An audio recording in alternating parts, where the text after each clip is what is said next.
Hello കൂട്ടുകാരെ, എല്ലാവർക്കും എൻ്റെ ചാനലിലേക്ക് വീണ്ടും സ്വാഗതം. അപ്പോൾ ഇന്ന് ഞാൻ കഴിക്കാൻ പോകുന്നത് എന്താണെന്നല്ലേ, ചപ്പാത്തി. ഇന്നലെ മടക്കി ഉണ്ടാക്കിയ ചപ്പാത്തിയാണ് കേട്ടോ. കണ്ടില്ലേ, ഓരോ ലെയറായിട്ട് മടക്കി ഉണ്ടാക്കിയ ചപ്പാത്തി. ഒരു 4 ചപ്പാത്തി ഉണ്ട്. അതിൻ്റെ കൂട്ടത്തിൽ കഴിക്കാനായിട്ട് നമ്മുടെ മീൻ വറുത്തത്, അല്ലെങ്കിൽ മീൻ വറ്റിച്ച് വെച്ച സാധനം, മറ്റേ ചുമന്ന മീനുണ്ടല്ലോ, അത് സാമൺ ഫിഷ്.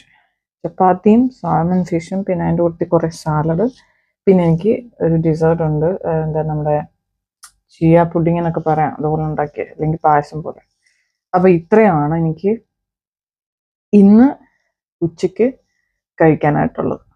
ഓക്കെ, കണ്ടല്ലോ, ചപ്പാത്തിയും സാമൺ ഫിഷ് കറിയും, പിന്നെ വെള്ളരിക്കയും തക്കാളിയും നാരങ്ങയും, പിന്നെ സവോള, പച്ചമുളക്, പിന്നെ ഇവിടെ ചിയ ഇട്ടിട്ടുണ്ടാക്കിയൊരു സംഭവം. ഓക്കെ, ഇത്രയാണ്.